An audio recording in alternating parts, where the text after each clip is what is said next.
Hello everyone, the Traveler is finally about to activate its Pyro powers, and we are going to get a whole new kit for him. Although all the kit of Traveler is completely useless, except the Dendro Traveler, the Pyro Traveler is not that bad, as people say. He can actually be quite useful and available to everyone. In this video, I will cover everything you need to know about him, his kit, how to use him, builds, teams, and more. Without any further ado, let's jump right into it. Starting with his kit. The Pyro Traveler's kit with C6 is like mini Mavwika, letting you use him as sub DPS or main DPS. Most of his value is in his elemental skill. The skill has two versions, tap and hold, and has a cooldown of 18 seconds. His skill is kind of similar to the tap version of Mavwika's elemental skill. On tapping the skill, he gains 42 Night Soul points and creates ring called Blazing Threshold that follows the active character. On getting close to enemies, this ring deals pyro damage every second. It follows the standard ICD of 2.5 seconds, so he will apply pyro on every third hit. That is every 3 seconds. On holding the skill, he gains 42 Night Soul points and creates a ring called Scorching Threshold that follows the active character. When the character under the effect of this ring deals damage, it launches a coordinated hit every 3 seconds. It will apply pyro on every hit, as it follows the standard ICD of 2.5 seconds. Only one of the press or hold version can exist at any one time. While in Night Soul state, Traveler will continuously consume Night Soul points.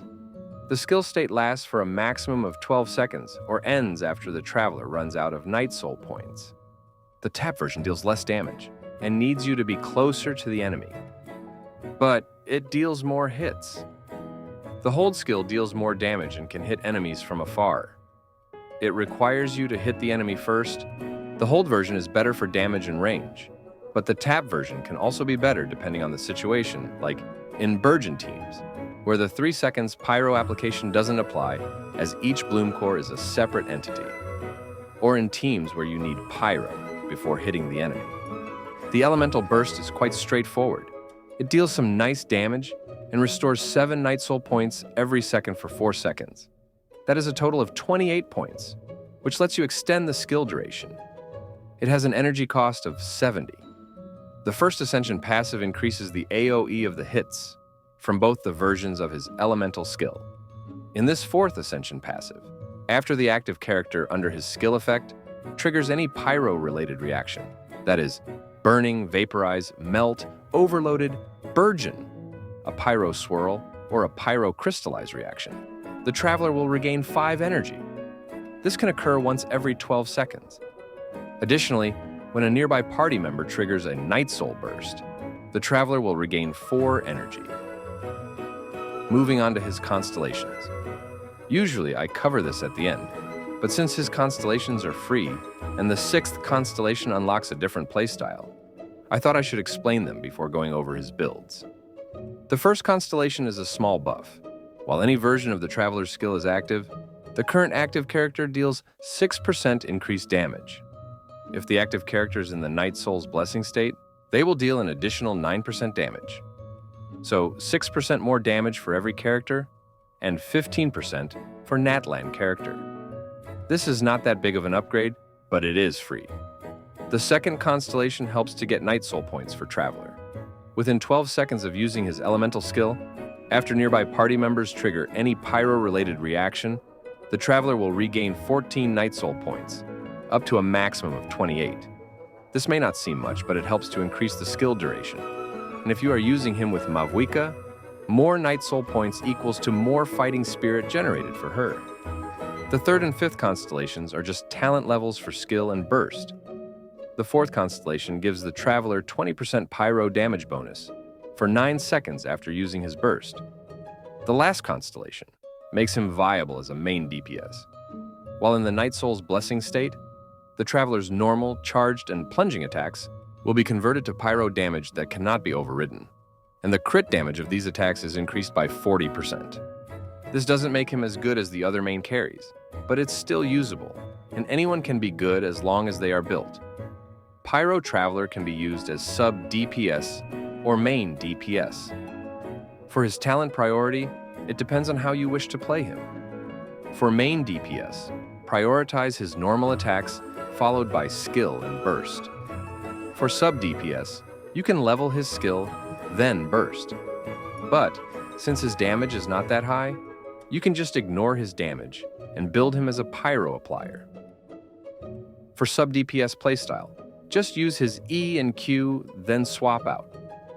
For main DPS, prepare your supports, then use the hold skill of Pyro Traveler, then his burst if it is available. Do his on-field attacks and swap back to your supports to refresh the buffs. Moving on to his artifacts. The best set for support Pyro Traveler is Scroll of the Hero of Cinder City, as long as there are no other holders. In some cases, Pyro Traveler will be the better holder when used with someone like Zilonin, who can instead use the Petra set. Other sets you can use are the Instructor, Tenacity of Millilith, or Noblesse Oblige. For Burgeon teams, use Flower of Lost Paradise or Gilded Dreams, or 2 piece combinations of EM sets on him. And for main DPS, the Obsidian Codex is his best in slot.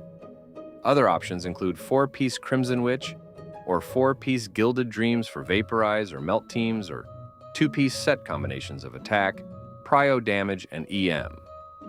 For his energy requirements, it highly depends on your team and number of Favonius users. For a general guideline, try to aim for 180% or higher. For support build, go for energy recharge on Sands, pyro damage on Goblet, and crit on Circlet. From substats, energy recharge followed by crit and attack. You can just go with a cheap build to maximize his energy recharge. Build crit rate with Favonius weapon.